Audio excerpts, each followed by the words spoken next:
Oh, hey guys, how you doing? Just sitting here doing a little bit of reading, getting ready to put my lecture in video format for you. Just doing some of my leisure reading on apples. Just a lot of really cool things on apples, and you got all kinds of versions. And I'm here with my reading partner, and we're learning about Honeycrisp and Fuji's and Granny Smith's, Red Delicious. I mean, the options are endless. And my partner here, Maisie, apples are one of her favorites.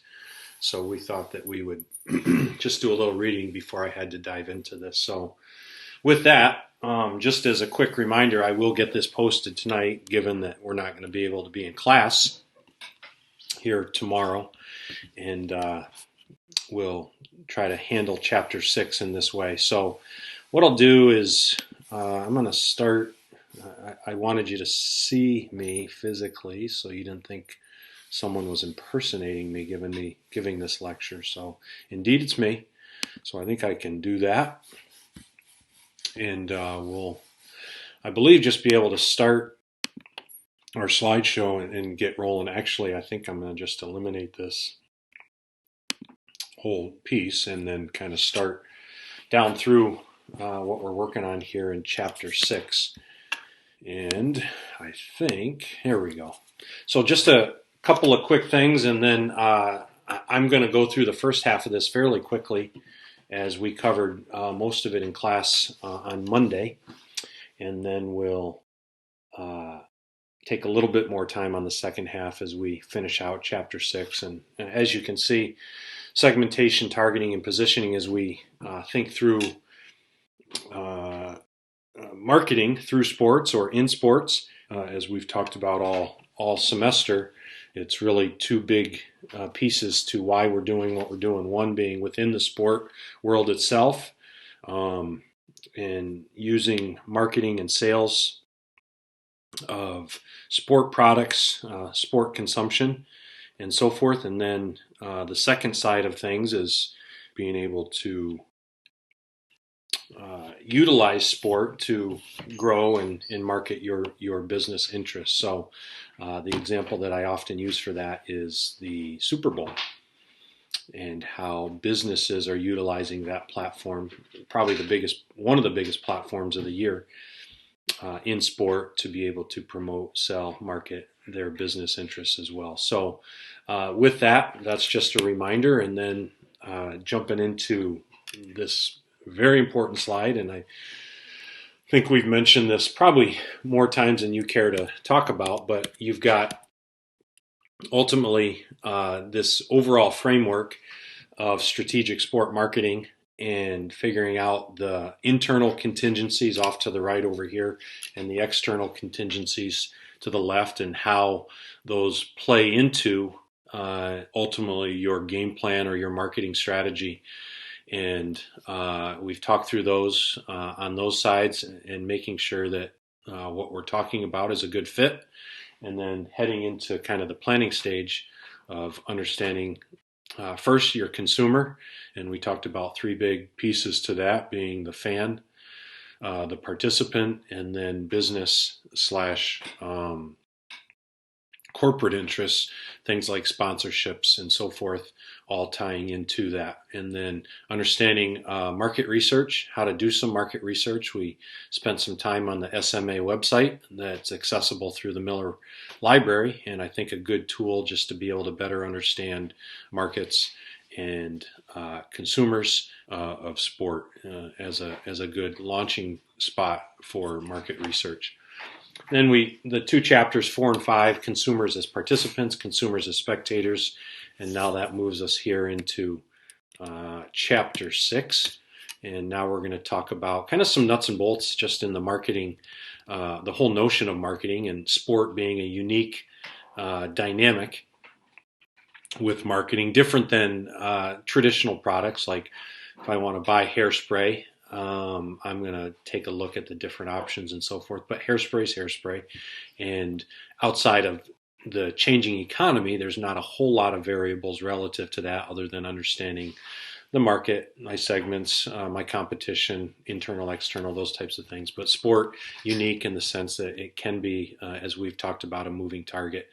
And can really be unpredictable in a lot of ways. So we'll talk through some of that. But ultimately, we're going to talk about segmentation, our targets, and then ultimately the positioning of your product relative to that market and the segment of the market that we're going to spend our time in. So just a good reminder on that.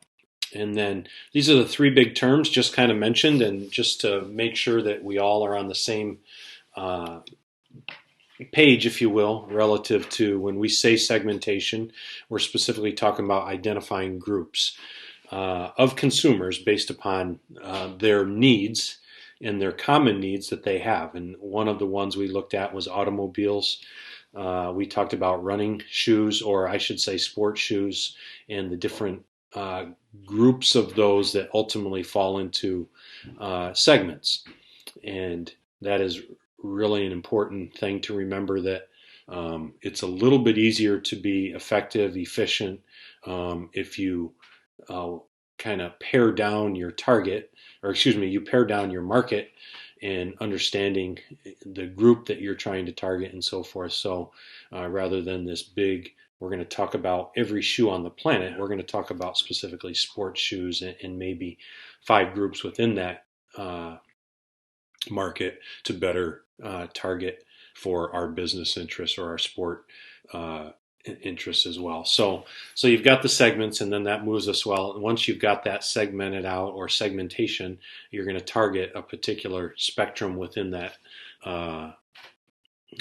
market, if you will, and that's ultimately going to move us into a positioning of our product. And kind of the perception of our product in the market, if you will, and making sure that it has its rightful place in a perception sense. So those are kind of our 3 big terms that we want to make sure that we're all on the same page with: segmentation, targeting, and positioning. We talked about automobiles. I already just kind of talked through that. We did a little activity on groupings and finding things that were in common with these words.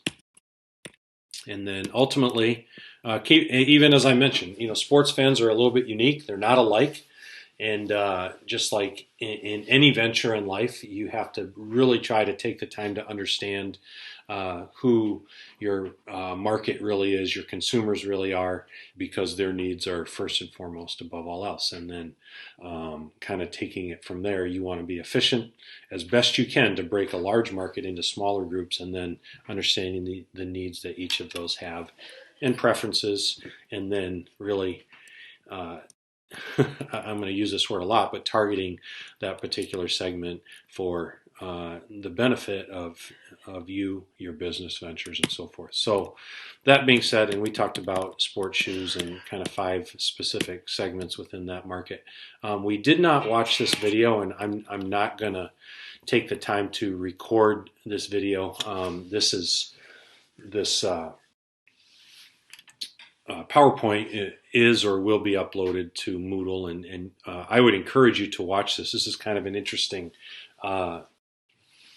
video on segmenting sport participation in club members in the country of Canada, and some really good insights, and really just help on kind of understanding a baseline of what we're talking about, trying to gain a stronger foothold in this particular case in participation, and how segmentation can aid and help in that vein. So, but we're going to skip through that. We talked specifically about Cornerstone kind of going through this process and trying to figure out who they were, and finding their place within the market of higher education, and trying to do a good job of figuring out, all right, where do we stand, first of all, understanding that, and then kind of coming up with a game plan. How do we fit in this competitive market of higher education? How do we ultimately compete with other schools like GRCC and Hope and Calvin and Grand Valley and Indiana Wesleyan, and what we might consider our quote-unquote competition, and how we do that. And we established that ultimately Cornerstone wants to position itself in 3 areas: as resilient contenders, passionate supporters, and those 2 are already strongholds. And then investigating and living into a little bit more about being inspiring transformers, which just gives us a little different nuance within that market, a little bit of a niche within that market that hopefully will sustain us for many, many years. And so that was a process that Cornerstone just kind of went through. Um, Ultimately, we got into, all right, what's the basis? Like, how do we figure out how to segment a particular market? And as we talk about sport on this particular slide, um, one of the big ones that is first and foremost, and probably the most common way, is through demographics. And those are things like age, gender, your ethnic background, income, um, your education. The last one in the list here, family life cycle. At what point in the family life cycle do you find yourself? Are you single? Are you married? Are you married with no kids? Are you a double income, no kids? Do you have children in college? Are you nearing retirement age and so forth? And all of those factors come into play relative to demographics. And then, and you can see there in the slide, these are the big professional sports organizations and leagues, and then ultimately helping understand, all right, what kind of people are really driven to the NHL or the NBA, or in the top one, kind of an interesting market, UFC. And this goes back to 2013, and now you've got MMA and those types of pieces, but really kind of trying to grasp and understand through demographics the sport fan. Um, and that's probably the primary basis for segmentation. But as you'll see in the next few slides, there's other ways as well. Socioeconomic is one that is very common, and this slide kind of highlights the differentiation that you'll see. You've got the greatest of all time. Is that Michael Foster? No, that's Tiger Woods. Excuse me, Tiger Woods. And in golf, and you've got a very different market than you do in the lower one. uh, Most likely that's a picture from NASCAR or some auto racing venue, and so those fans, those consumers, in this particular case, are very different, and that would be a basis for how you're going to promote, how you're going to market, how you're going to advertise, and so forth within those contexts. So that's an important piece to remember. One of the pieces that we kind of went quickly through was that chart there on the bottom left. And this is kind of a general consensus of 5 different segments of sports fans. And again, an understanding of the fan of sports is going to only aid you and assist you as you make marketing and sales decisions, and who you're going to target and so forth. So I think I'll run down through them very quickly. The first one's kind of a funny term, but couch curmudgeons. And those are the types of folks that are a little bit older, less active. They tend to sit on the couch and consume sport in that manner through television. They could look at other platforms similar to, their phones or tablets or computers and so forth. But as a general rule, they're watching sports at home. They're the least optimistic about the future and the least open to sponsorships. And they're not actively involved in sponsor programs. They're literally just kind of the takers of the group, the consumers of the group, and just taking in sport, but not highly engaged on the business aspect of it. And that's about a fourth of all of fans, 23%, so nearly one fourth of that entire pie falls into that category. So they're the ones that are going to least likely move or be engaged or involved in a business component, other than if they see a commercial as an example and they are captured by that commercial, potentially that might inspire them at some level to perhaps purchase that product or whatever it might be. But they're your least engaged of the other 4 that we're going to talk through. The next one's alumni association, kind of going around the clock there. 20%, so a fifth of all sports fans kind of fall into this group. And this is a total opposite from the first group, highly engaged. And in particular, in college sports is one that you tend to see them greatly. Generally, higher socioeconomic levels, disposable income is higher. And so generally these might be your business people, might be season ticket holders, corporate season ticket holders. And I've got a friend of mine that would fall into this category. He's and insurance. He sells insurance. He has his own business, and is very engaged with the University of Michigan. So he's a season ticket holder, personally and for his business, and uses those tickets. Like often, several times I've used those.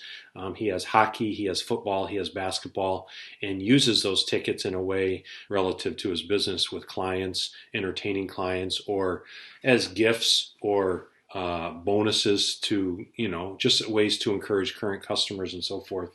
And so, very influenced by sports sponsorship would be that category. The next one is what we would call super jocks, and these are generally pretty young and tend to be more male oriented segment of this market, and generally good income, second highest income behind the Alumni Association group. And these are the guys, primarily guys. I mean, there's females in this group as well, but very engaged with fantasy sports, very engaged with going to live events and enjoying the experience of doing that. Tailgating would be a part. They would go to the college football games, tailgate, take in the whole day, and that would be a big part of who they are. Highly vested, and have definitely some interest in terms of sponsorships and so forth as well. The fourth group is receptive and limited, a mix of male and female sports fans. A little bit older again, but below average income. And you can see again, this is almost a quarter of that market. Not quite, but close at 22%. More blue collar, more likely to follow sports like NASCAR. Some of the more blue collar, less disposable income will these folks have, and are engaged, but they're not spending a whole lot of money outside of the sport itself, in terms of sponsorships and partnerships with professional organizations, college organizations, and so forth. So a, uh, a little bit more engaged, but yet again don't have the income level to be engaged like the Alumni Association group and the Super Jocks might be. And then the last group, Fitness Edge, and this does tend to have more females, or the most females of any of the groups that we're talking about, in a pretty diverse group.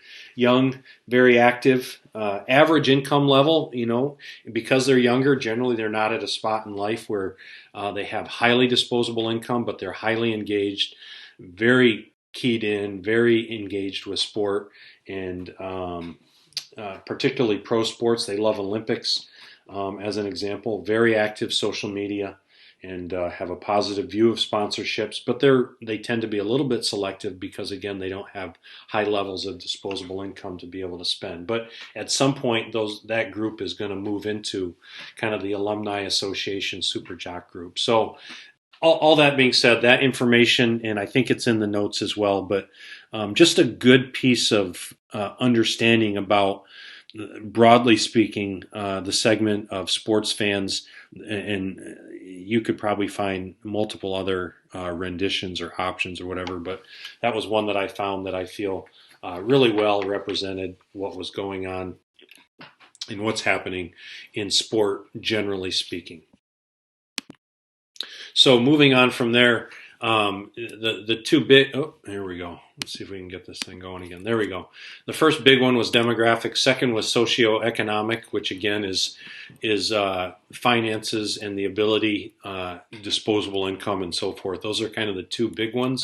Then we're going to move into the next kind of level, and this slide shows the demographic piece on the left, but psychographics, which takes us into kind of more the motivation. It's not necessarily about who's buying and the characteristics and traits of who's buying or who's consuming, but now why they do that. So this idea of psychographics really gets into the mindset of consumers and what motivates them, the social science side of it.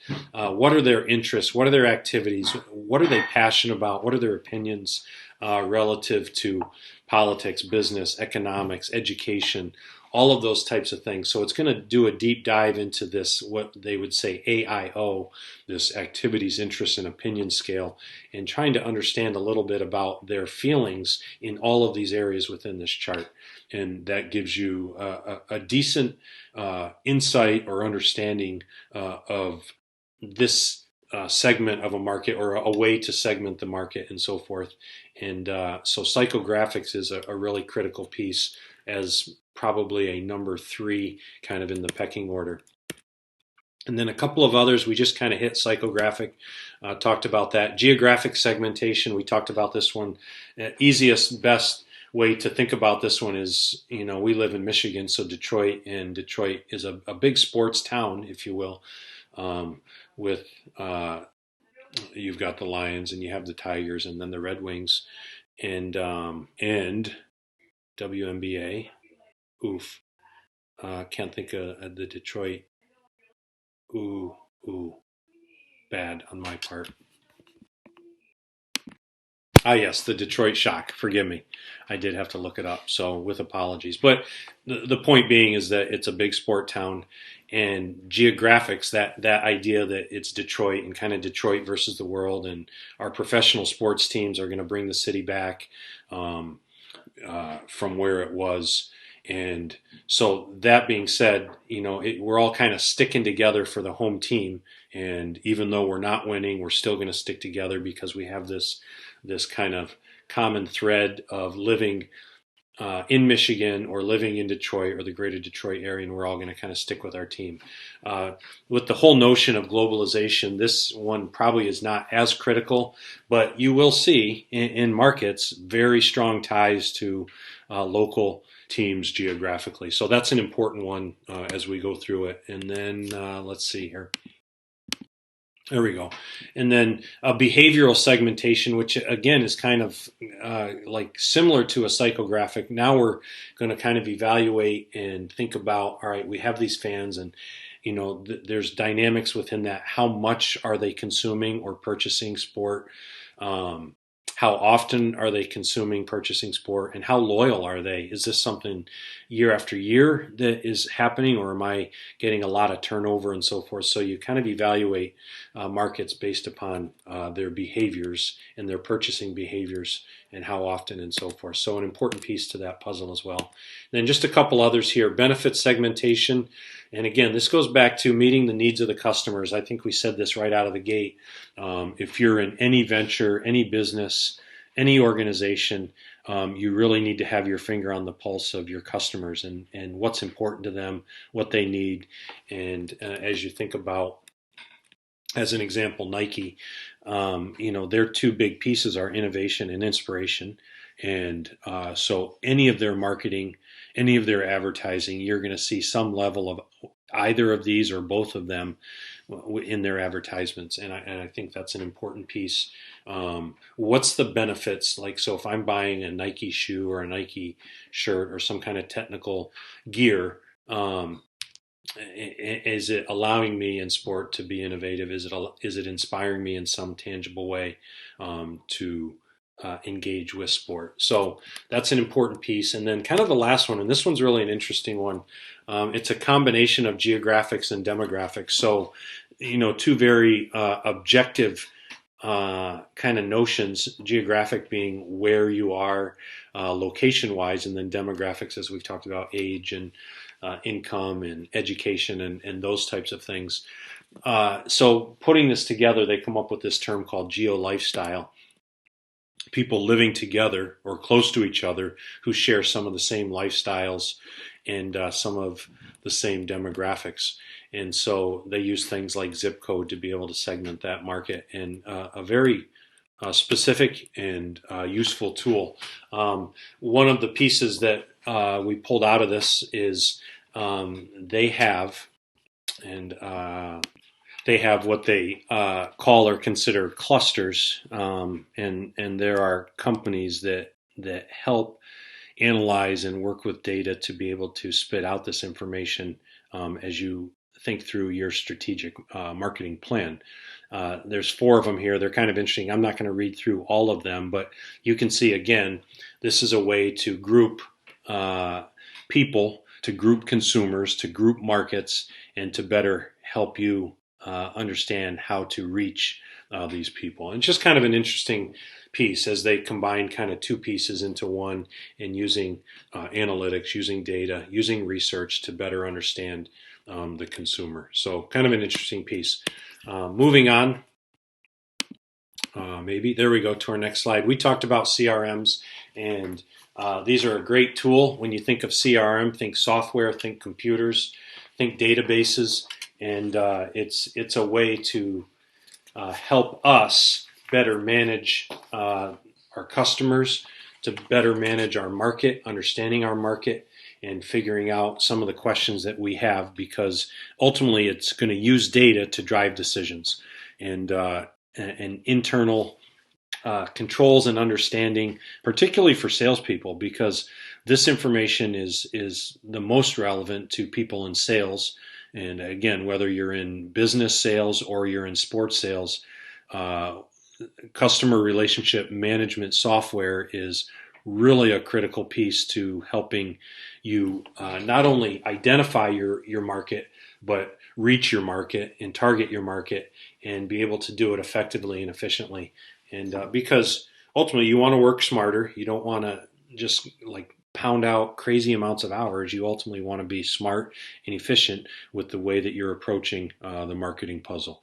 So just something to definitely be aware of, and knowing that it's a great tool helping in the process. So as we move through target marketing, understanding the target side of it, sports marketers must make a systematic decision when choosing groups of consumers. So now that we've figured out how you can segment the market, segment the consumers, and so forth, now you have to come up with a good way. All right, how am I going to make a decision on who to choose? Who am I going to go after relative to this market? And you have to evaluate those, and this what's called ROMI, which is return of marketing investment, is a figure that, or a statistic or a piece of data that ultimately ties in your total sales with your marketing campaign costs, and that helps you to understand. All right, is my marketing dollars, am I being effective with it? Am I getting the most bang for my buck, and so forth? And that will again, that will help you to understand if the target you have chosen is effective. Which takes us to our next slide here, and I'm gonna, I think, just put them all up because my animations were off. Imagine that. So there's kind of a four-part test: requirements of successful target markets, and there's four things that you really need to think through relative to your target. Number one, size or sizable. And ultimately the number of people and or purchasing power and potential growth, and how big is uh, the segment that you're going to target. And I think sometimes conventional wisdom might say, all right, the one that's the biggest is going to be the best. And that may be true at times, but it's also important to understand that there's times that you can be way more intentional in niche or niche marketing, and finding kind of that sweet spot within this grand scheme of a large market, and finding a way to be successful. One example of that might be, as I work through kind of a game plan, all right, how about season ticket holders? That's a very unique and small group relative to the overall consumers of a professional organization. So that's the first test that you need to kind of figure out, is sizability, or how sizable it is. Number two, reachable. Do I have access to this group or this target that I'm going after? Do I have the ability to communicate with them? How will I do that? Is it going to be direct mail? Is it going to be social media? And how easily am I going to be able to reach that market? And that's kind of number two in the test. Three is kind of a big one, and there's multiple points underneath it rather. How measurable is it? Am I going to be able to identify, like, am I going to be able to differentiate what brought the sales from all these factors that are out there? Am I going to be able to identify my target? And I think that's an important piece, because if you're just dealing with a whole bunch of information and data, and you really don't know why what worked and what didn't work, you have to make sure that it's identifiable. The second one there is accessibility. We kind of just hit on that a little bit. Is it reachable through communication and distribution channels? Do I have the ability to reach and measurably reach? Thirdly, there is it sustainable? Is it sufficiently large enough to justify the resources? Is it going to be reliable and not just for a one-hit wonder, if you will? We're going to try to do this consistently, and are we going to be able to repeat? Is it sustainable over time? Fourth one there is uniqueness. Does it meet a unique need of my customers? Is there something about this that is specific to us? Going back to our Cornerstone analogy, we were thinking through, all right, what makes Cornerstone unique in the market of higher education? And is it meeting a specific need in higher education that some of these other schools that we would consider our competition are not? And then ultimately, is it durable? Is it stable? Is this going to require continued investment of financial resources, or is it going to be something that we're going to make an initial investment and ultimately be able to ride the wave a little bit and not have to keep pounding finances into it to keep it viable, to keep it durable, and so forth. So number 3 is measurable, and multiple points underneath that. And then finally, the last one, behavioral variation. The target markets exhibit similar behaviors, attitudes, lifestyles, but yet still unique. So am I able to be a little bit predictive about its behavior and how well it's working and so forth? So, and that's a lot of information in one slide relative to target marketing, kind of the 4-part test relative to that. This is kind of an interesting one, and I think I am going to kind of work through this one. I think maybe I'll turn up the volume and want you to watch. And we're moving into the final category here of positioning. And positioning is ultimately finding ways to fix your product in the mind of the consumer. So, and this one's a little harder to kind of put your finger on because it's kind of a perception. So one of the notions that I think through is kind of a top of mind awareness, and maybe you've heard that term or that phrase, and I think it's been around for a really long time. But so as I'm thinking, like I'm a consumer and I'm going to head over to Family Fare, and my wife says, go buy some soda. So in my mind, when I hear her say, hey, go buy some soda, my first thought is Coca-Cola, because I have a tendency to like Coca-Cola over Pepsi. So Coca-Cola has that position in my mind as a consumer, and that's ultimately what businesses and products, what you're trying to do is to position that in a place of prominence in the mind of the customer. So this is really kind of an interesting one. The company Gillette, the razor company, it's been around for a long time, and they have a really stronghold in the razor market. And so what they've done is, as a business, they have decided to dive into the sport market. The one we're going to watch is soccer. They've also done this with football, and it's kind of interesting to think about football. Football is kind of a sport that you think about as just brute force, and it's not a thing of precision. So they've taken this ad campaign and really helped to use the game of football to talk about precision, and then make the connection of precision through football to, when you think of razors, you think of precision, you're going to think of Gillette. And it's going to have that position in the mind of the consumer. So football, rather than being just a bunch of guys pushing their weight around and not very exact science, they have, and you can Google it, but some ad campaigns about like quarterbacks having to throw and thread the needle with a very specialized pass to the corner of the end zone. And they talk about launch angle and how hard he's got to throw the ball, and kind of all the dynamics and analytics of that pass getting exactly to that space at the exact right time, and the eyes of the receiver, and all of the factors that go into the precision of making a good play like that. This one specifically talks about soccer in the same notion. And we may not, as Americans, as a generalization, be as familiar with soccer as a game as we are maybe with football, but it's a very physical game, but yet they're going to use it.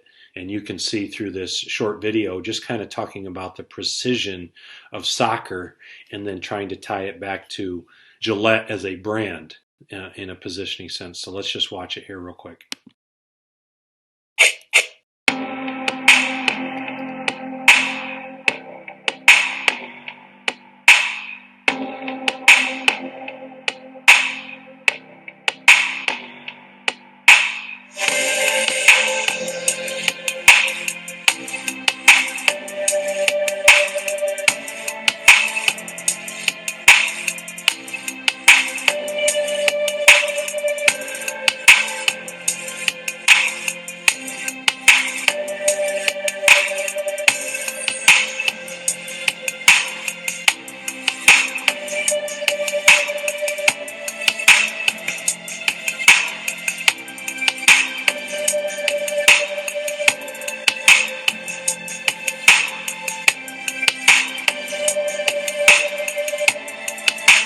as he races onto it, and he's done it! A precision header, and surely enough to win the FA Cup for Arsenal.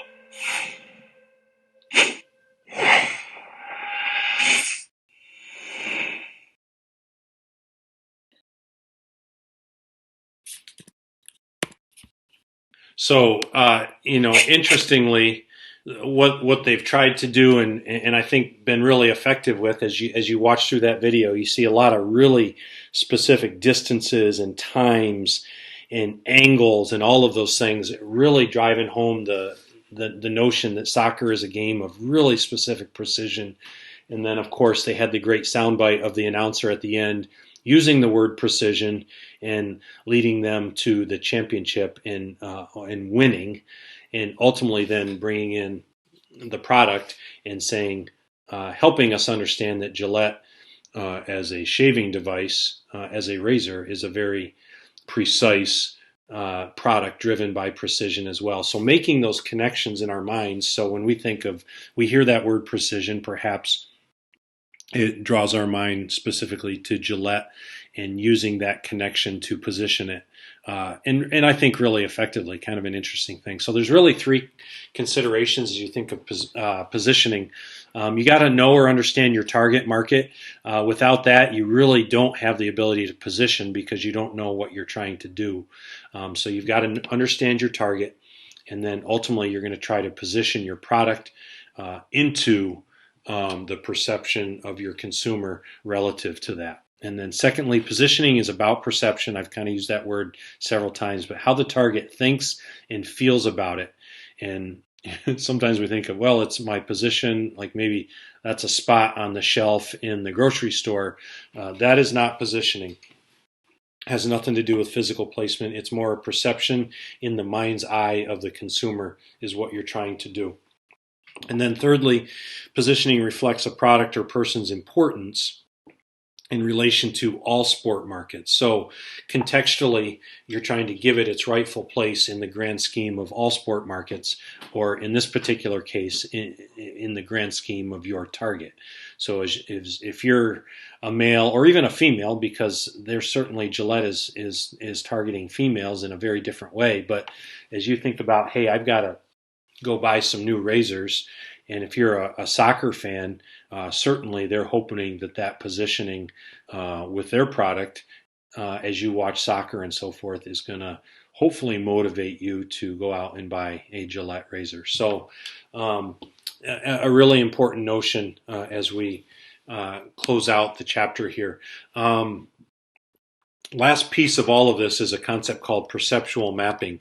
And this is kind of a way to visually help us understand segments, targets, and ultimately positions within a market as well. And what it basically does, in the example I have here, it's a single continuum, left to right, and it's going to place sports along the continuum of the category that I've chosen. In this particular case, it's violent versus non-violent sports. So, and it's one-dimensional, which is really not that difficult to kind of get our heads around. In terms of, like, you've got golf is very non-violent. There's no physical contact. There's hopefully no fighting and so forth. And then it kind of moves its way down the continuum. Soccer, you can see, kind of falls in there. Hockey, football, and ultimately boxing. You could throw MMA in there and so forth along that continuum. And as you do that, it helps you to learn three things based on data or feedback regarding a product. So number one, it communicates the attribute or dimension, which we've talked about. This one in particular was the violence scale that I've chosen, where a particular sport or where a particular product falls within that continuum, and then ultimately where it falls relative to the competition. So in this particular concept here, we're talking about sports on the continuum of violence. And so golf, this is where it falls relative to soccer, relative to hockey, and so forth. So it gives you kind of a visual understanding, perception of markets. And so the next step would be to take it to a kind of a two-dimension one, and this kind of raises the stakes. And You wouldn't want to do more than two because it just kind of gets to be a little bit of a sloppy mess. But in this one, we're doing skill that's developed with others, so more team sports versus skill developed alone. And then the other continuum or axis is going to be a broader broader age of range participants, younger versus older in theory. And you can then kind of start plotting the graph and so forth. And again, this is not rocket science, but it does give us a nice visual way to be able to have an understanding of targets in our markets, and then ultimately how we're going to position ourselves within that market. So some of the dimensions that they tend to use, and I'm not going to read down through all of these, but in the sport world, skill emphasis, athletes as participants versus recreational, more serious, less serious, strength, speed, and endurance versus methodical, precise movements. Maybe counterintuitive to what I just shared a little bit ago, but like football, rugby, those types of things, falling more in this versus methodical, precise might be a good example. Might be golf. We've kind of camped on golf a little bit, but understanding the dimensions or attributes of sport in this perceptual mapping. So one of the things we were going to do in class, if we had time, was to create a perceptual map for this kind of case study, if you will. Major League Baseball is in need of repositioning themselves as America's game. Ultimately, for a variety of reasons. I think I read one of the article critiques from one of our classmates talking about baseball kind of falling off, attendance falling off, and how can we do a better job of trying to recapture and save baseball. And certainly the cheating scandal of the last year has not helped it in any way, shape, or form. But now you start thinking, all right, I'm a marketing person. I'm in the professional sport of baseball, and how can we start thinking intentionally about our market, how to capture that market, and how to position ourselves amongst the professional sport world of basketball, football, baseball, soccer. You take your pick, hockey, whatever it may be. And ultimately, you've got this continuum as you think about it a little bit. And ultimately, then, once you've established this, and I wrote down just kind of some things relative to baseball that would be similar.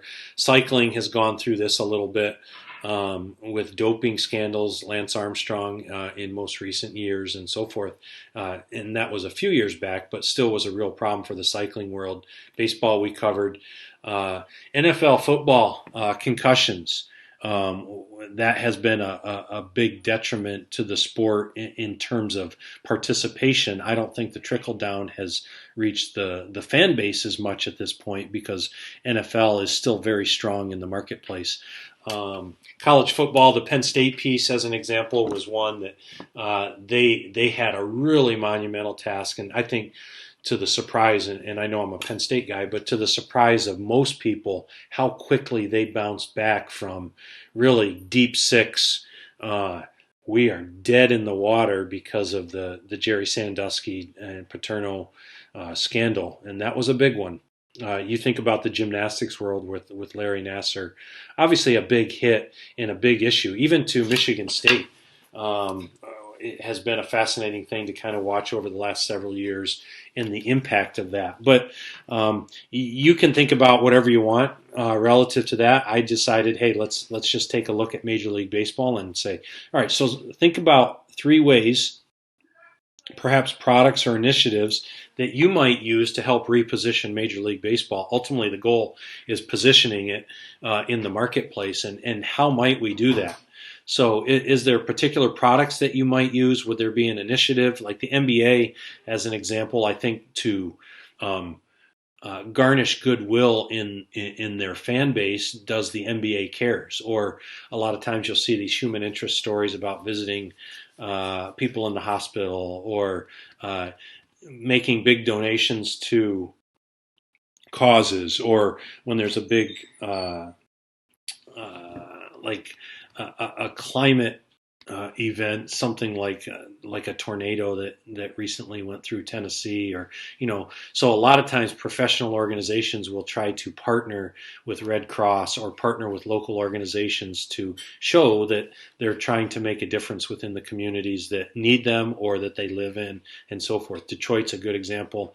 They specifically have one person on their staff that's just community relations with the Lions, and his only job really is to help build and develop relationships within the greater Detroit community.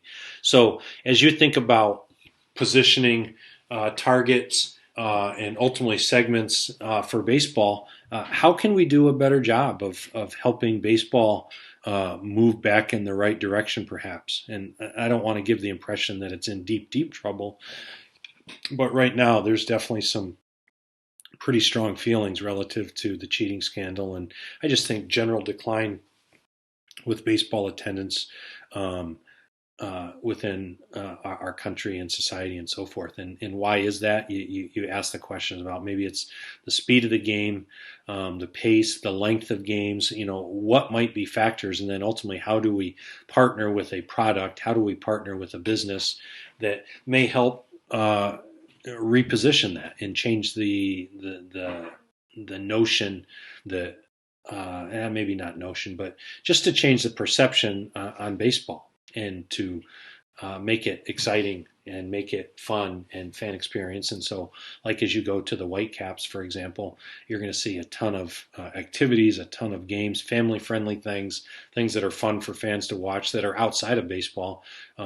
Again, to create excitement to fill the seats, if you will, in their stadium. So just something to think about. You don't necessarily need to do that, but if we were in class, we were going to try to take some time and just kind of brainstorm a little bit. How do we do that? Just picking one in particular. We could have picked any of those, or we could have perhaps talked through how did Penn State get back into a place of the national championship conversation in a matter of 10 to 12 years and I think most people thought they were done for good type of deal. So that's going to kind of button up our chapter 6 in terms of understanding the segments, the segmentation of your market, the targets, and then ultimately positioning. And that will close it up, and trust that you guys have the opportunity to watch this, and then Lord willing, we will see you back on Friday. Have a great evening, and we will see you soon.